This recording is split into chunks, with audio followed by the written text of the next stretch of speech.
Oh, hello, everybody. Can you hear me? So, I want to welcome Martin Phipps, the World Soundtrack Awards.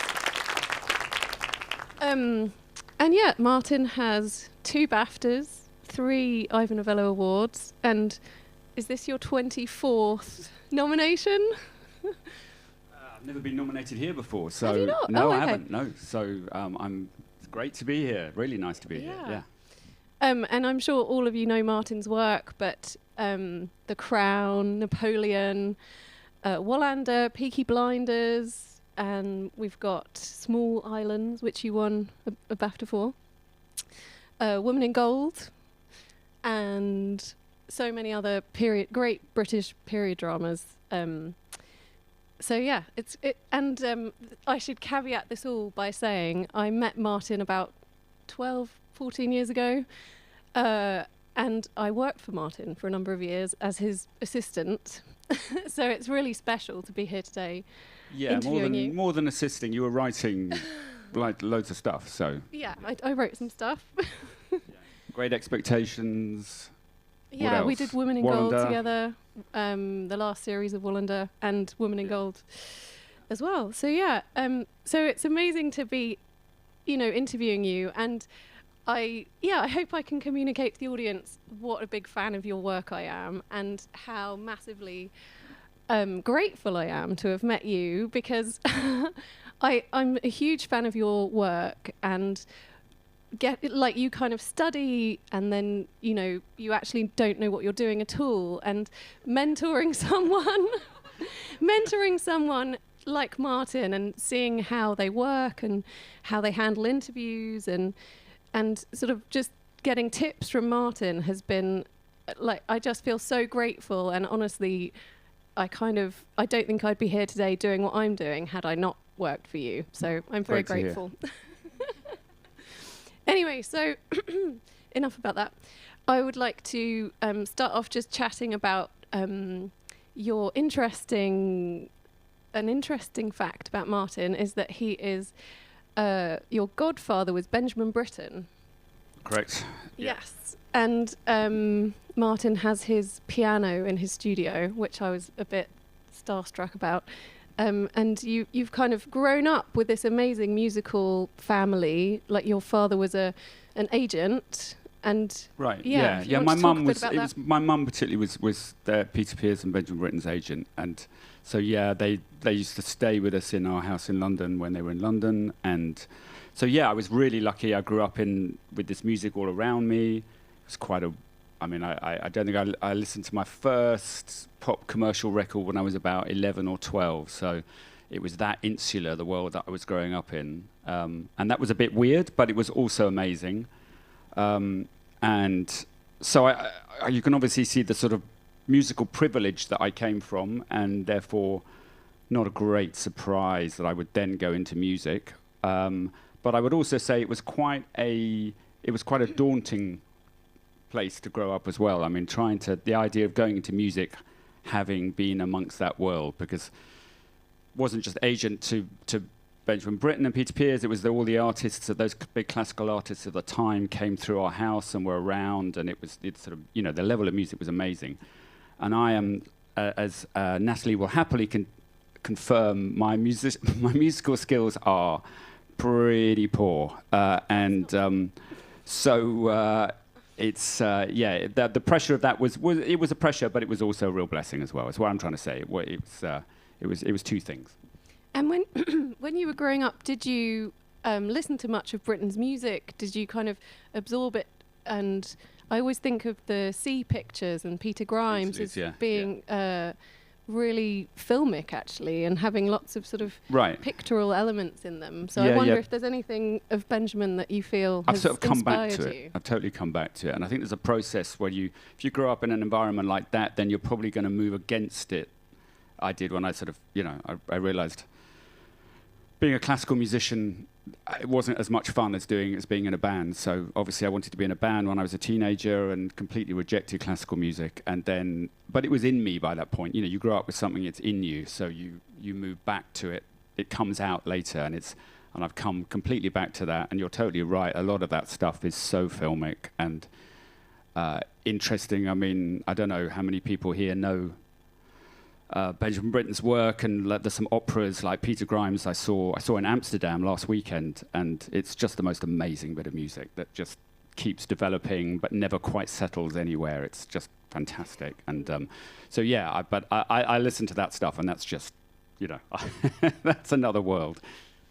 And yeah, can you talk a little bit about, so you basically rejected that part of your upbringing and you went and studied drama at Manchester University? Yeah, I just wanted to be in bands. I didn't care about drama at all. I mean, I didn't care about being an actor. That was not the point. And in those days, you didn't pay fees when you went to university, so you could literally just, doesn't matter where you go, you just pick a city and do a course. And I thought it looked like quite an easy course, so I did drama.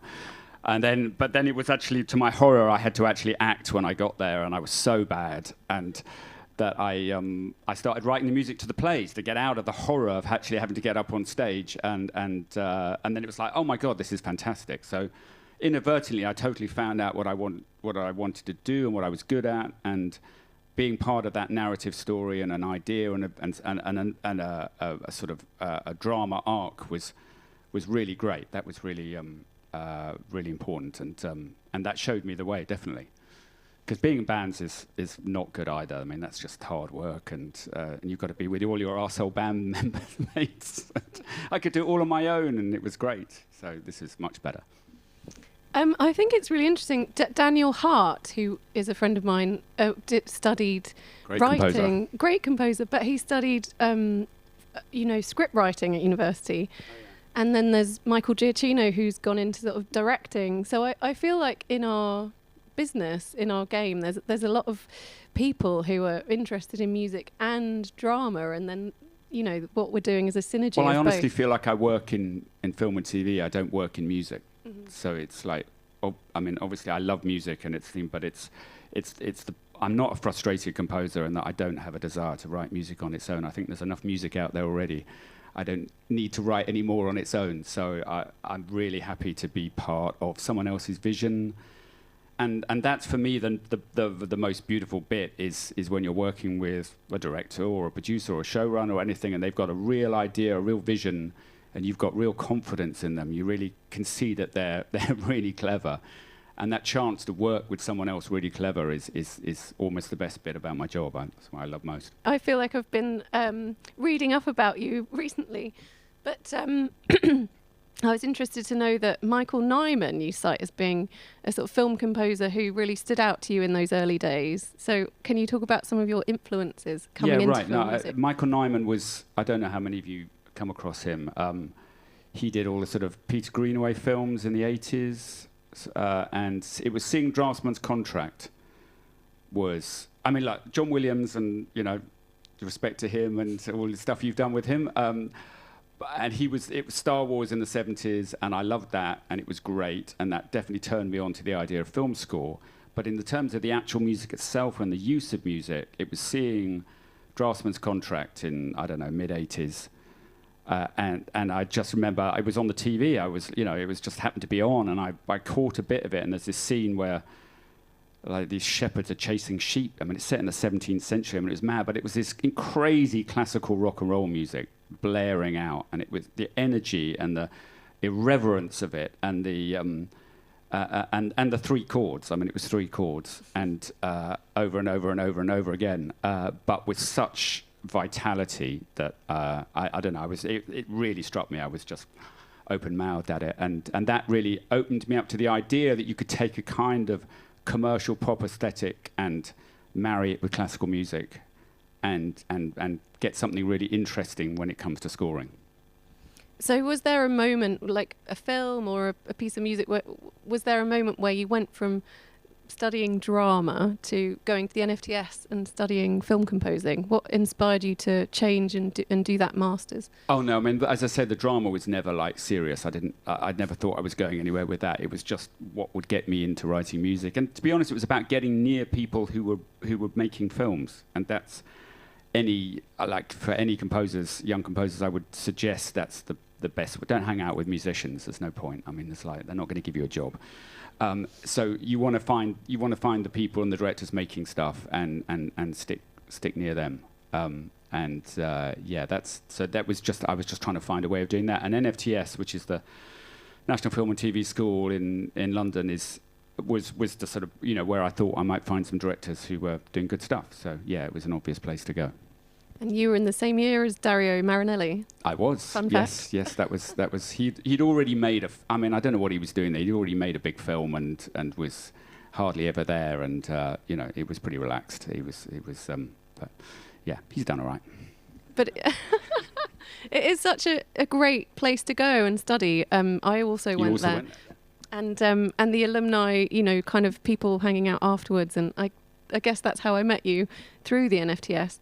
Right. Yeah. Sending you my CD. Yeah, in those days. Yeah. In those days. But yeah, and I think that those collaborations do carry through. Like Una, I need Dongle. I can never say editor. But there's people who are in your year who you're still working with now, right? On The Crown and various people from different departments. So yeah, anyone. I mean, editors are a really important process for filmmaking, and for us composers, it's your relationship with your editor can be vital, and often they're the only people who actually seem to know what's going on, or and so they're no offense, directors. So yeah, I think relationships with editors are really important. I've had a few over the time, and I'm almost as close to that. I feel almost as warmly towards them as I do the great directors. It's like they've done, and they can really promote your work the way they use it, or they can fuck it up the way they temp it up and make things life really hard for you. So yeah, it's an interesting relationship. I remember doing the trim bin exercise at film school and working with reel-to-reel film and physically cutting it and seeing how the whole process, I think at the NFTS it's such an insight into kind of thinking in scenes and characters and understanding the whole kind of film narrative and putting it together with music. I think it was really instructive to kind of do a bit of editing yourself, get into that and see how it works. Yeah. So yeah, I just wanted to talk about themes, and something that's always really stood out to me about your work is a simplicity that you have when you kind of sum up a character in and I think you're always reducing it down and kind of thinking, how can I say this with less notes, and you always end up having something so memorable and emotional, and I think you really bring a humanity to your music, and it just impressed me the first time I heard your work, and I just wonder if you can talk about some of your process and how you engage with characters and stories and how you distill that into your musical themes. Sure. Well, honestly, one of the advantages of not being able to play the piano at all well is that and only knowing about 4 chords, is that I have to make those 4 chords really count and think about how, and be simple, and because that's what because I can't just sit there and go blah, blah, blah, blah, and do some amazing harmony and dazzle people with lots of notes. So I have to find another way of doing it. But that is one side, but also I think aesthetically I really like stuff that's simple and repetitive and hooks you in, something that can really get inside you quickly, and often less is more. I'm such a fan of stuff that isn't massively bombastic but can make you lean in and really kind of catch your ear, make you really sort of lean forward to it and have to listen to it. So yeah, with characters, I mean, I think we've got a clip. This first one is The Crown, isn't it? We're going to play a clip, I think. Diana one. Yeah. There's the simple harp thing that I did. I mean, it couldn't be more fucking simple. and it's, but it does. It works, and that's often, if you can. That's when I think I've done something that I'm happy with. Is if it's really simple, but it works and it's not boring. And you may disagree, but it's. But that's my aim, is to be as simple as possible without being boring, I suppose. Well, I don't think you ever are with your work. And I just love the Diana theme. It's so fragile. And also you've got this sort of choral humming, this descending humming line that's got this ominous, like, you know what's coming to this woman when you're watching it. That sort of that's not in this clip, but that comes late. Yeah. That kind of marrying stuff together. Yeah, the Diana stuff, exactly, the harp. So just talking about trying to find a character, I mean, the harp for something like Diana, it had a fragility, it had an intimacy to it, but it also had a kind of strength. And what I do is have a sort of very simple harp and then have big chords coming in over the top of it. I mean, it's not amazingly original, but it again, that kind of just trying to get the contrast, getting contrast within your music, I think is really important, and getting space and contrast is a good idea. On that note, shall we play the first clip? Thank you. Thanks. So the great Crown thing of characters hunting things while being hunted themselves, it's always works really well in the Crown, the hunting analogy. But I think of your Crown era, as it were, as of being defined by a kind of simplicity with the themes. Like, you've got this amazing French horn theme that you've kind of used for moments of reflection and humanity when the Queen's kind of facing her, she's right. kind of having a change of heart about things. Yeah, the showrunner on The Crown always sort of talked about that theme as when the Queen had her royal her crown on. It was her sort of heavy as the crown theme, and something like the French horn, sort of solo French horn particularly, really worked for the being intimate with her, being close to her, and yet feeling the weight of her office and just the kind of the daunting nature of her public life, of what she had to do every day. Not in a pitying way, but just noting that, and the French horn always felt really good for that. It's really powerful. I would just say sort of a thing about that, and I think this clip we might play, I don't know when we're going to play it, but the Aberfan, which has a French horn in it, the kind of, you can see that I was talking about editors in that, and directors. In fact, it was the editor in that clip particularly who insisted on having almost no sound while that music was playing, and something like that is just invaluable in trying to, if you're trying to work with something quiet and simple and understated like that, then you have to have you can't, they could have covered that whole scene with Foley effects of horses walking and dogs grunting and kind of just hooves and chat and inane extras chatter. The amount of times I've sort of been in scenes when they've added all this stuff afterwards. I mean, nothing against sound, they're just doing their job, but it takes the editor or the director to be able to go, no, we want that scene totally quiet. There's no distraction here. We're just focused. The music is leading this, and that is such a beautiful moment when that happens, and it doesn't happen very often, and you have to really fight for it often, I feel. So, just note it. And they were saying with the Aberfan scene we'll watch later, I think. But yeah, something I was really struck about watching you in a session is that you'll kind of keep going into a performance. Like, you'll have a string line, but you'll kind of, do it again, and you kind of, you'll get a performance, and you'll get something very simple even in the performance that's just really exquisite, and you'll be looking for a sort of sound quality in a sort of, or a string texture. And I feel like you're really careful about how you kind of put those things together, and just that kind of, that's how I really feel like that defines your sound as a composer as well. I was probably trying to make it sound like the sample, because I liked the demo, and it was like, hang on, you're not sounding quite like the sample was there. But no, thanks. I mean, I have an idea of how I wanted it to sound and stuff like that. Again, that kind of line, when you're doing sessions and recording, especially larger orchestras, if they sound like a large orchestra, for a lot of the stuff I do anyway, that sort of isn't the point. I mean, that's not an original sound. You don't get anything even subtly original often in that way, because my writing isn't. That's not my strength. Is not writing unusual, very complex harmony, original writing. the writing is very simple, so the sound is really important if you're going to do simple stuff. And finding that sound, therefore, is really important. So if they're playing with too much vibrato or playing too loudly or too romantically or stuff, it ruins the idea of what I'm trying to do, the fine balance. And getting that fine balance between the music and what you're seeing on screen and how the music and the characters are interacting emotionally is really, really important. I mean, that's it. And that's one of the things I think I've got an instinct for, is that, I don't have an instinct for harmony, but I've got an instinct for that. So that's, I think that's an important thing.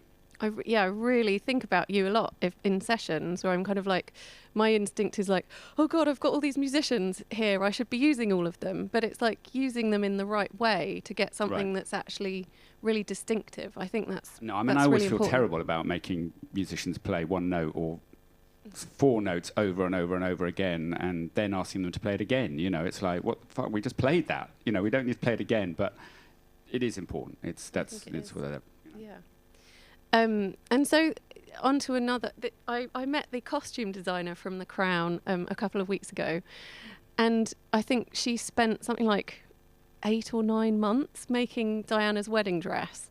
And she said they shot loads of scenes of, in the Abbey and everything, and then basically came to it. They just showed a tiny 2-second clip of her wearing this dress that she'd spent all this time on. But I suppose that's... Right. Well, that's really interesting, because it's sort of... I mean, I didn't even know that. I didn't know that they shot loads of scenes in the Abbey. I thought... I only saw the scene, which you'll see in this clip we're going to show in a minute. And that's such a clever device, and that's what The Crown always amazed me. I mean, it was partly because they have such a big budget, they can afford to do this, but they would... Like in the first episode of season 3, they shot this whole Russian spy thing.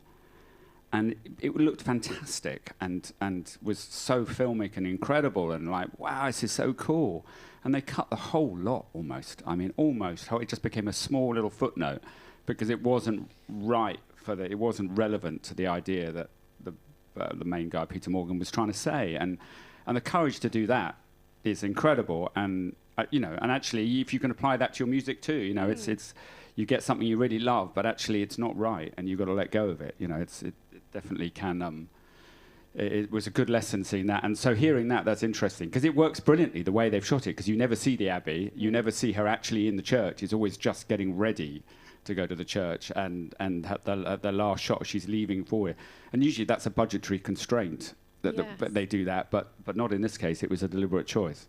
But it's good to know that every department is sort of doing this simplicity and doing their best to tell the story and in the most effective way. And sometimes that means cutting something, but if it serves the story, then it's sort of a valid thing to do. But shall we play the next clip? So this is the wedding sequence. Season 4, yeah. Season 4, yeah.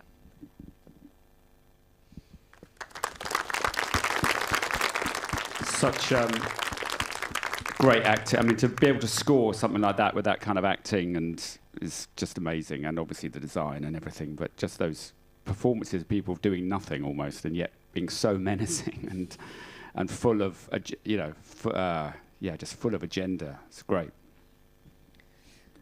So I was really fascinated. You and I had the experience of working on a film with Hans Zimmer. Right. Woman in Gold. And I really found it interesting thinking about how to kind of conceptualize a film score. It wasn't really something that had occurred to me before that moment. And I wondered if it had the same impact on you of kind of, you realise that Hans is sort of selling an idea to the director and the producers. And I've taken away quite a lot from that experience in terms of trying to have an overarching sort of thought process behind what I'm doing. So it's not just me sitting at a piano coming up with something. I'm kind of like, how does this music relate and connect to these characters? And sometimes it's like finding an old piano or like an interesting new voice and basing your score around that kind of thing. But I feel like you and Hans really connected on that kind of process. And I wonder if you can talk a little bit about that. Well, I mean, you asked me earlier about influences and people I really admire, and I think Hans Zimmer is fucking amazing. I Is actually it Hans or Hans? I never know. watch it. Yeah, yeah. I just in terms of that I had the same experience. I mean, I found it. I was all ready to sort of be disillusioned by his process or the kind of the big setup he has or the way he works or anything. And actually, all I found was somebody very approachable and very articulate who when they finally got down to it and were sort of cornered into wrote something really good and really usable and very adaptable, and as you say, with a really good central idea behind it. And again, very simple, nothing, not necessarily flashy, not necessarily particularly, startlingly original, but it was so effective, and that was a real eye-opener of a process. And he's so good at talking to directors. I mean, talk about that process. It's sort of much more than being a musician or even a composer but actually just talking about the film and your concept for it. And so, yes, you can have a musical idea or an instrument or something that you want to be at the heart of it, but he will go a stage further. He'll have a whole he'll have a whole sort of narrative reason by why we should have this and what it's saying, and he can talk for hours to a director, talk them into submission, which is a good technique, just like until they can't take it, they just agree to it, and he's very good, or charm them in his case, charm them into submission, I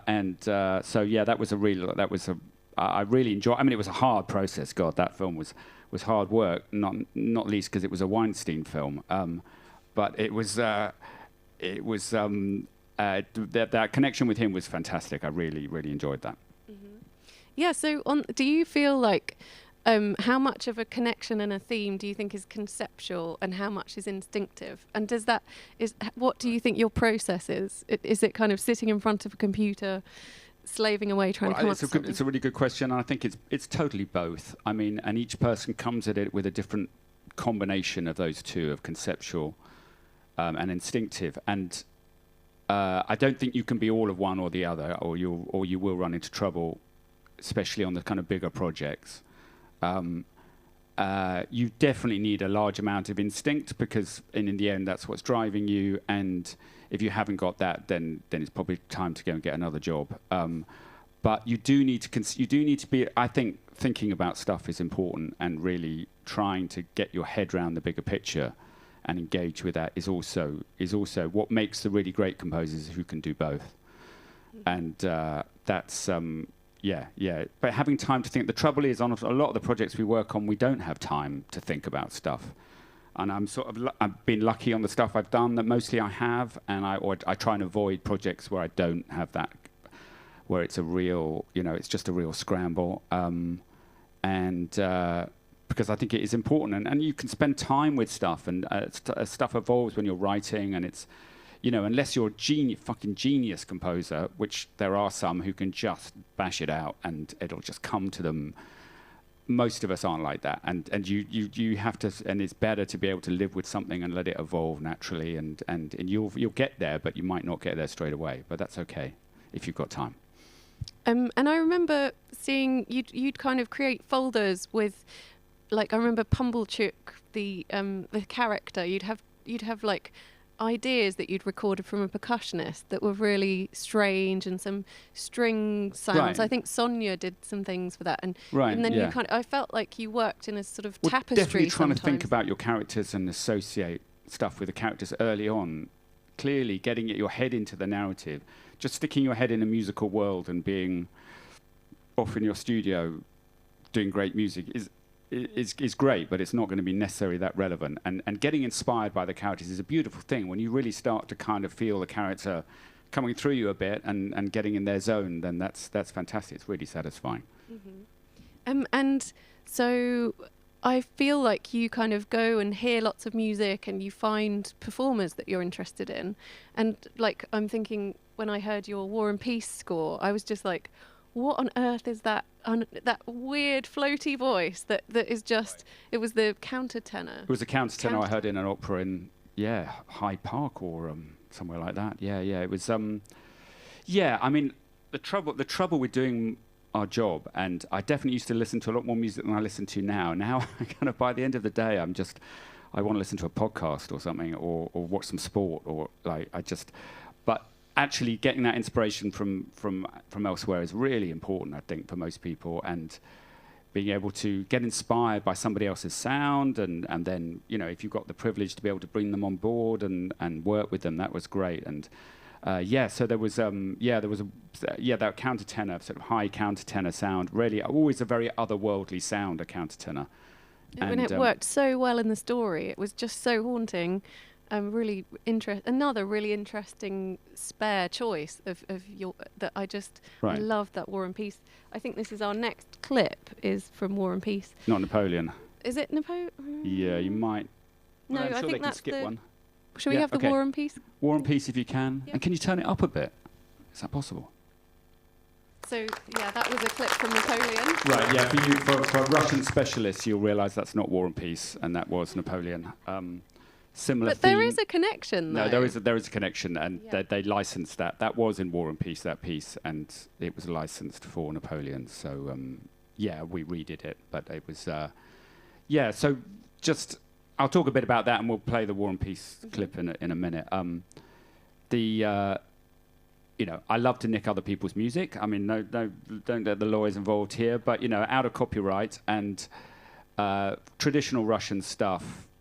That was one thing I heard, was that rising semitone, those baritones doing that rising semitone stuff leading up there, and that was just such a magical sound. I remember hearing that on a live event, and I was just about to start doing War and Peace at the time, and that was a fantastic thing to do. That sort of, she just sort of achingly goes slowly up by one semitone with two guys on either side of a church answering each other. And that was really, really inspiring. So that was great to do. And we went to Latvia to record that with proper Russian speakers. Interestingly, they wouldn't talk in Russian. They'd sing in Russian, but they refused to talk in Russian for kind of obvious reasons, I think, for a lot of them.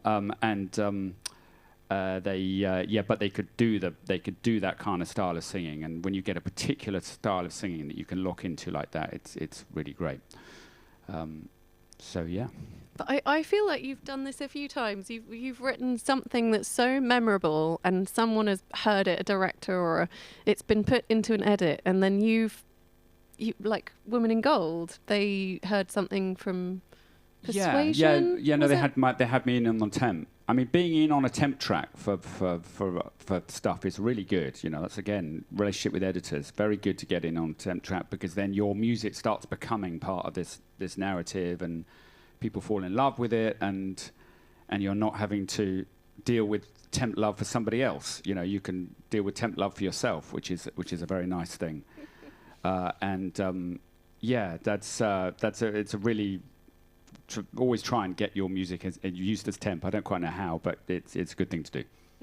Although it's quite hard to, if you're trying to better something, then they have ended up just licensing things quite to be honest, often, with this, it was just like, I mean, early on I said, look, I can do this again if you want, but I'm not sure there was much point, and because they could afford to license it, and that was fine. The idea of going back out to Latvia and doing it all again seemed like quite hard work, and so I was very happy with that one. And how do you find the experience of, you've got this giant Ridley Scott film, and that, where's your sweet spot in terms of the size of a production that you enjoy working on, and what was your experience of this? Yeah, look, I mean, monolith? I think, I've sort of been lucky enough to work on big stuff and smaller stuff, and there's a sweet spot somewhere in between. Definitely, you need a budget of some sort, and primarily you need clever people at the helm of it.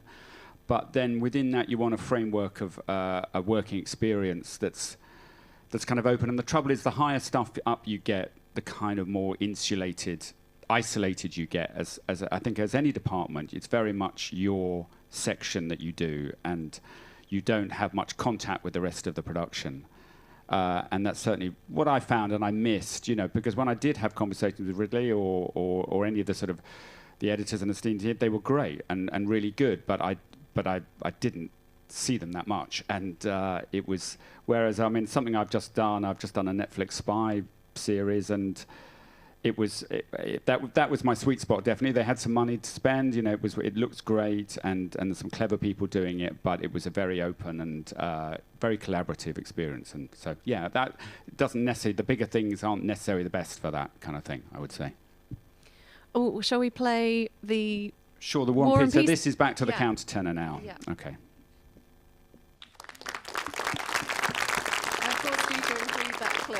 You did. I'm glad. I love it. Yeah. Yeah. So just trying to find the. I mean, that voice doesn't actually have much processing on it. It's not messed around with much. I mean, it's edited together a lot, different takes and stuff, but it's just trying to keep something really simple, and also trying to do a scene like that. A kind of action scene. I mean, it's a tense, nervous moment, but not doing that. I mean. You have to have a scene that already works in its own right and that has its own tension in it. And then that's really helpful, because then the music can do something else and bring another layer to it. And that's talking about the sweet spots. That's where it gets fantastic, is when you're not just having to make up for the drama not quite having the drama it should have. You can do something else, and that doesn't happen that often, but it's fantastic when it does. I love that. War and Peace production. It's so and your music just blew me away for it. So fantastic. But yeah, that's something I really remember as well from sitting in meetings with you, was that you're not afraid to sort of say, do we need music in this scene? You're not, and the director would be like, oh, well, I kind of thought we would, and you'd say, but it's working, like that, and I think that's one of your things as well, as you're not afraid to pull back. Slightly born out of a sort of panic of like, how much music am I going to have to write here, and sort of stuff. Do we really need this? I've trotted that out quite a few times, and it's more like I've just run out of time. But seriously, there is actually, it's good to be able to say that, and often, it's. I mean, look, I don't know how many composers are out there today and who work with directors, and directors are fantastic, and showrunners are brilliant, and they have many skills, but they may not actually hear music at all. They may not really be that conscious of it. Often they're very visual people. They have incredible visionary skills about how something should look, but actually how it should sound. Some directors really do, but a lot don't. And it's like the editor stuck a piece of music in over somewhere early on in the edit in a rough cut, and it stayed there all the time, and no one's questioned it since. And I think you should question that all the time with people, and make people revisit it, and that should be part of the scoring process, is thinking again about how stuff can work. And you can make yourself unpopular, definitely, but it's worth a try. And because my maxim definitely, as you may be able to tell, is less is more. But I do also genuinely think the less music you have in a film or TV production, when it comes, the bigger effect it will have. And you will really notice it, and it does you a favor as a composer, because people will notice it, even though, and often people, like the Crown episodes, there's sometimes like 15 minutes of music in an episode, which is very little for drama these days. And but people don't go, oh God, there's hardly any music in that, because the moments when it comes, you notice it, and that's what matters, I think. And I always remember you saying as well, like, I feel like composers are sometimes in a rush to deliver, maybe there's a deadline or something, and you kind of want the director to sort of think you're working really hard, and you'd stop and sort of say, I'd play you something, and you'd say, but do you like this? Do you think this is any good? And I was like, it's like stopping for that moment and having a bit of self-reflection before you press send as well. I really learnt that from you. Just analyze what you think is good and what you want to put out in the world. Yeah, and it doesn't look. And I mean, it's tortuous writing music. I find it absolutely tortuous, and partly because the process. I think you have to.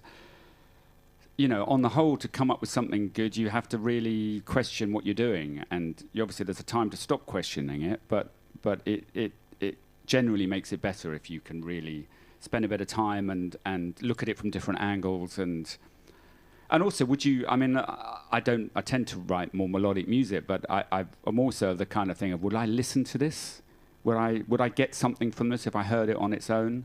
And I think that's, again, you often don't have the luxury to have the time to think that, but it's a good maxim to try and apply to when you write a cue. Is like, does this stand up? But still, in an ideal world. And I think, like, you often have.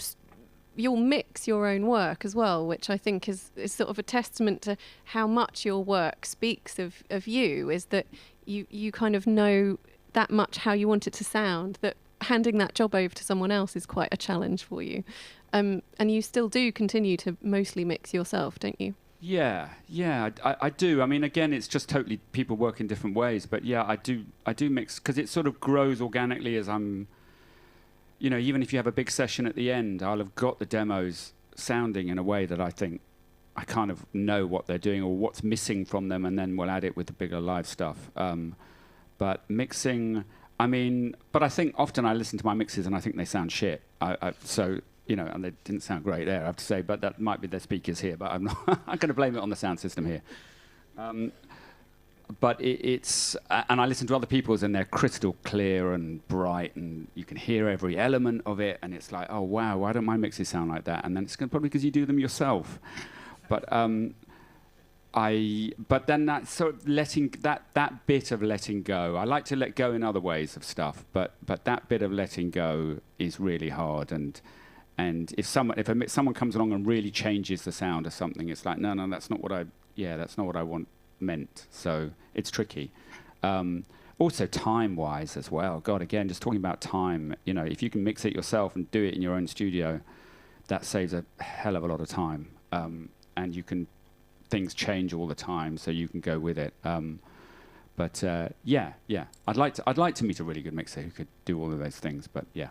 Yeah, it's often just that kind of getting something back and it sounding so different is just too unnerving to. I mean, the sort of composers who literally just write it, get it scored out, get it arranged, send it off to the orchestra, and then it's mixed by someone else and delivered. I mean, I'm in awe of that.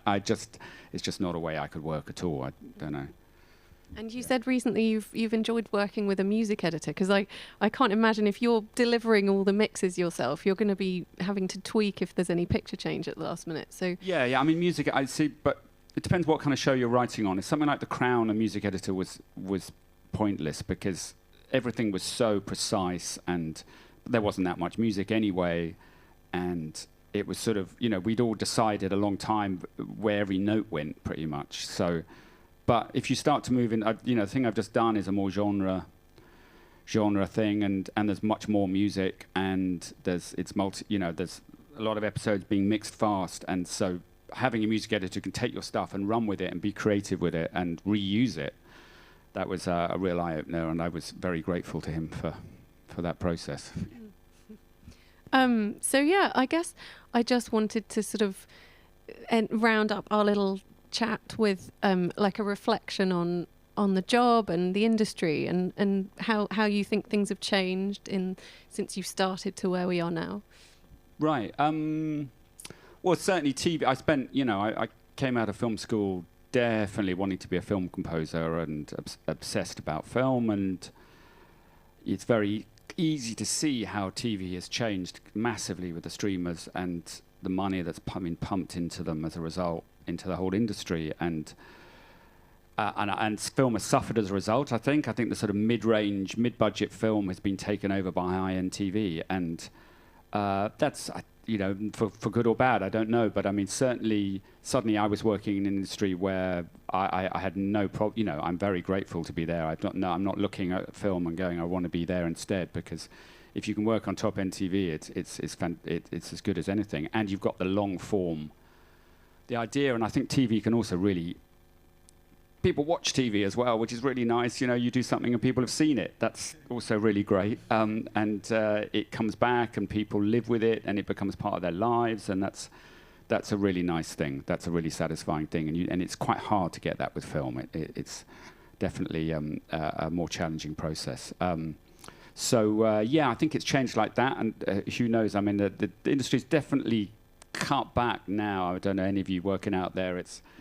the last couple of years, this year and next year, I think are going to be tougher in terms of the amount of work out there. All the streamers are really cutting back, and certainly in the UK they are.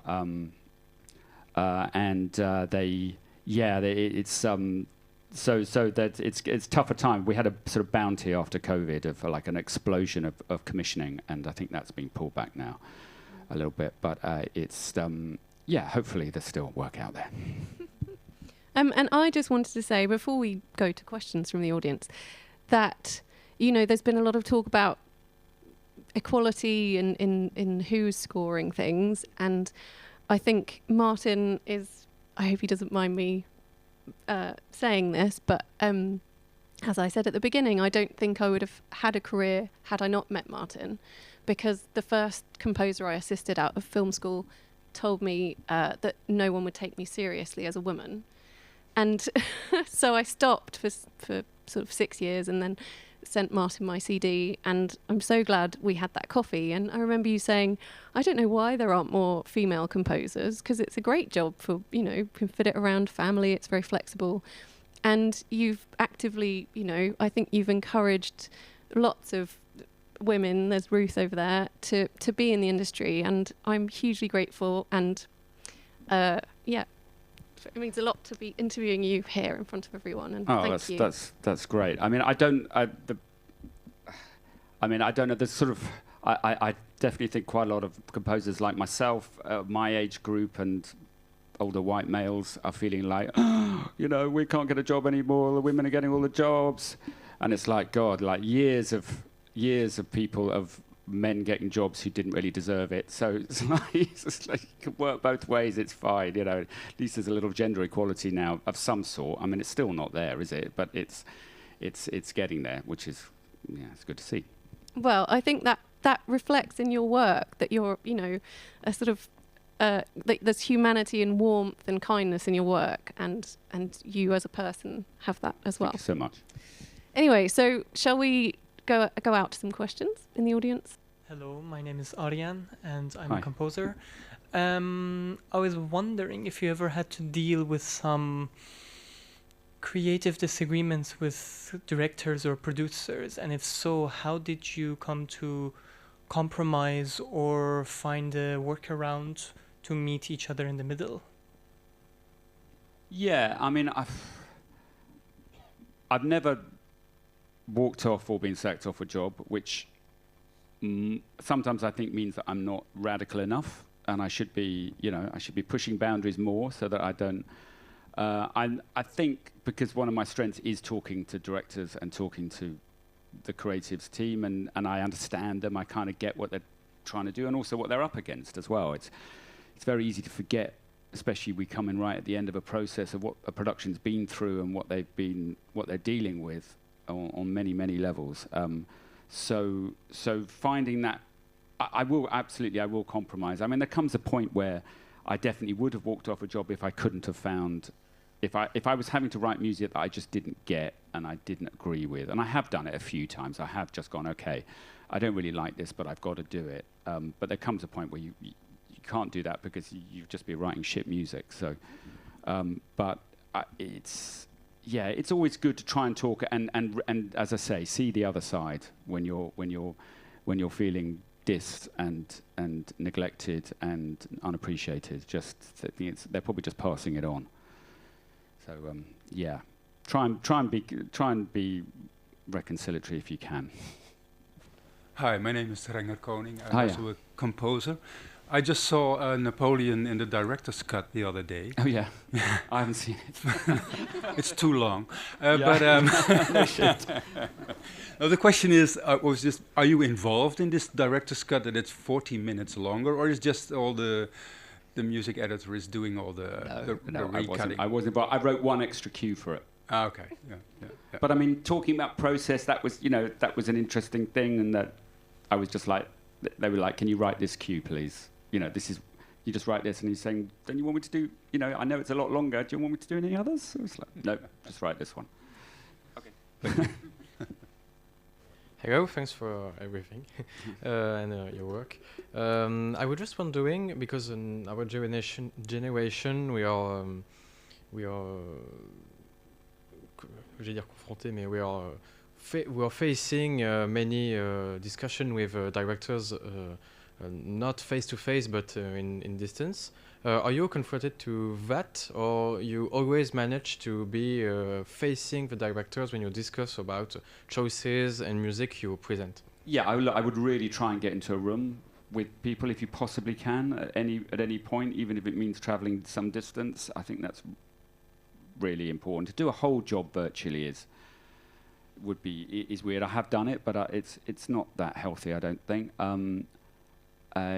Just because that thing of being in a room with someone and you can immediately tell how they're responding to something, what they feel, what the mood is, it can be really different to online. I'm blessed to have a really nice studio, and nobody ever comes to it anymore. That's it's another shame. It's just like sitting there on my own in this big studio going, where is everybody? Because it's all done. I mean, now, as I said, people hardly ever come around and listen to music. It's all put into the cut in the cutting rooms, which has its advantages as well. But that's the process now. So, but at least I will go to the cutting room and watch it there with them and be in the room if I possibly can. So yes, I would go and see people if you can. Hi, Martin. Thanks for being here. Hi. I'm a big fan of your music for The Crown, and so I'm a composer as well, mostly for games, and I've done similar things where I've come into projects and finished something that somebody else started. Right. So I'm just curious what your thought process was on season 2 when you sort of took over the music, and how you, to me I associate it so much with your music, but I'm just curious what that transition was like.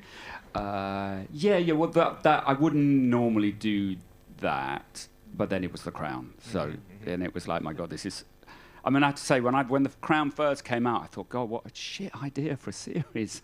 10 seasons on the Windsors. I mean, how dull could that be?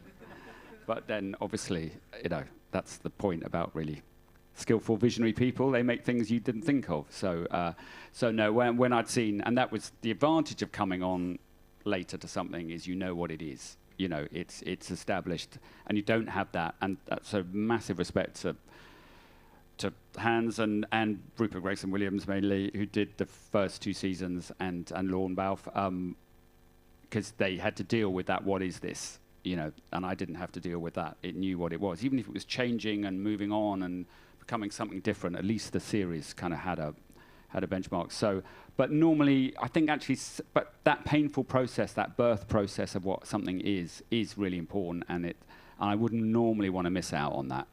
So, and also it was really daunting coming in on season 3, as you can imagine. It's like, you sure you want to change the music on this? It's really good.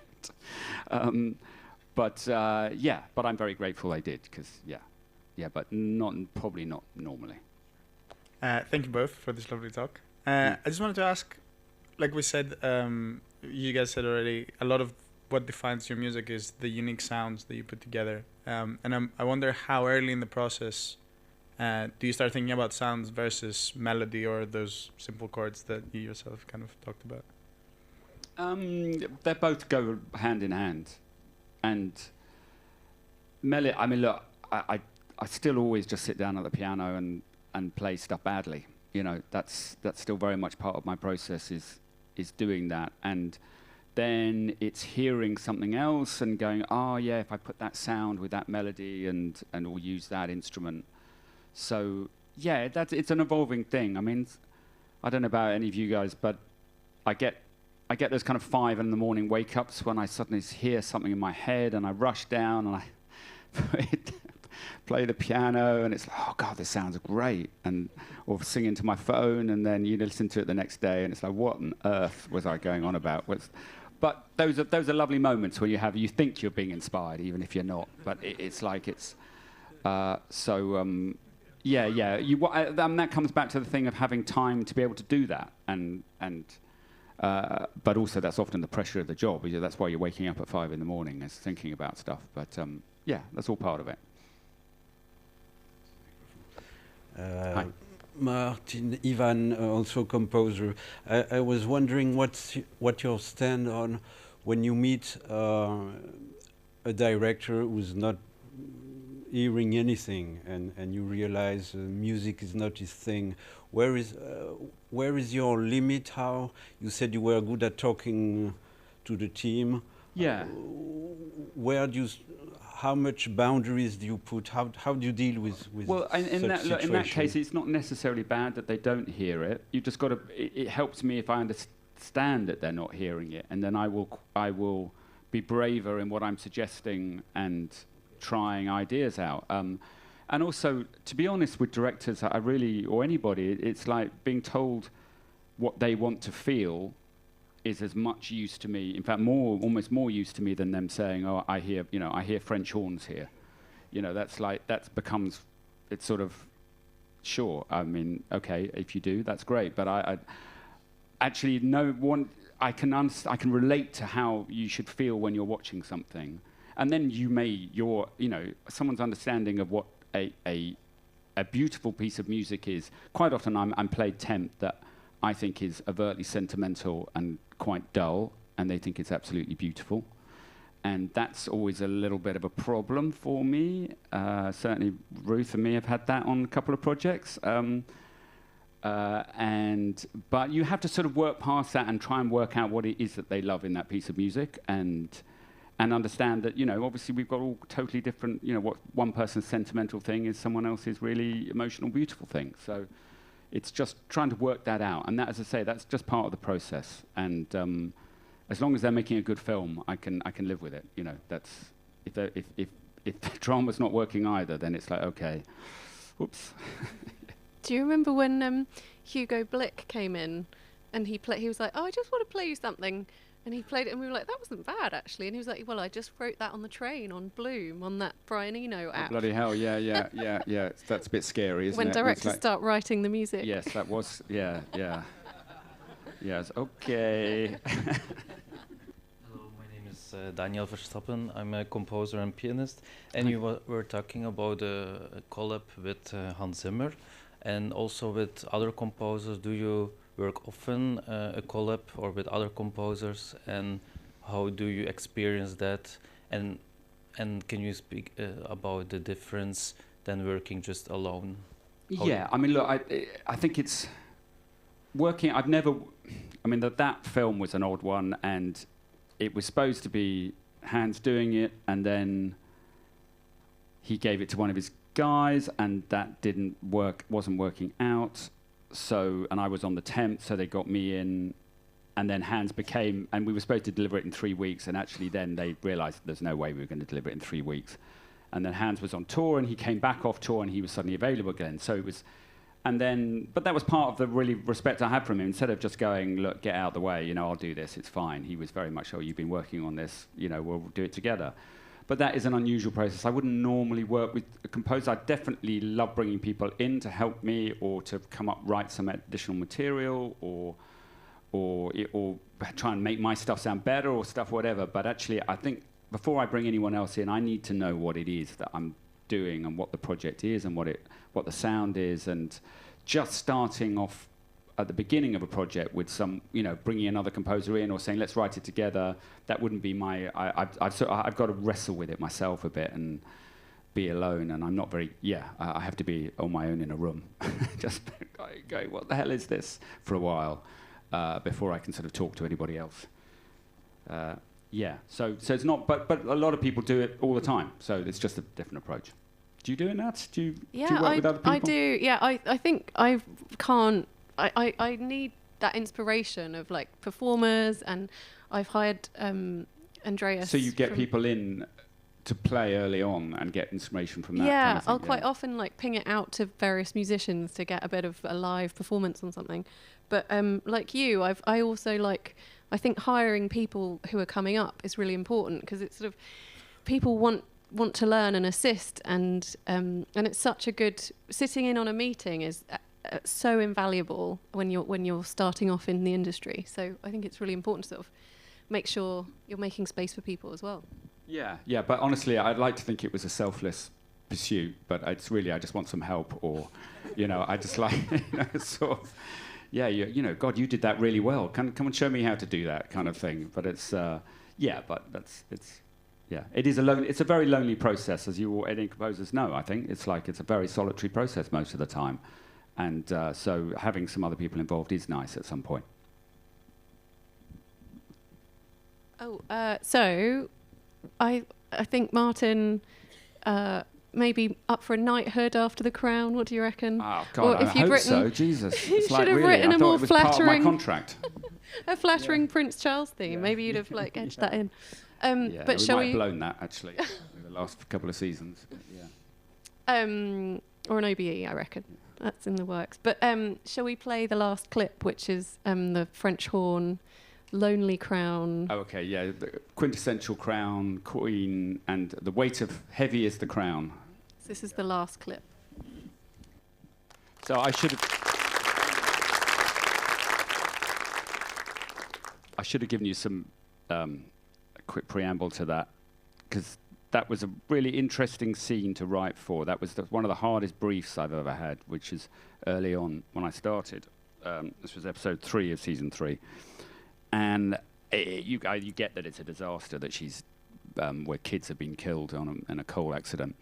And the brief was that there's this woman who knows she should feel emotion but can't. And so we want you to write music where the audience are feeling emotion about someone who can't feel emotion. So that was the basic idea. So I hope you got all that. Did that come across? Good. So huge round of applause for Martin and his amazing work. Thanks, Nat. That's great. Thank you.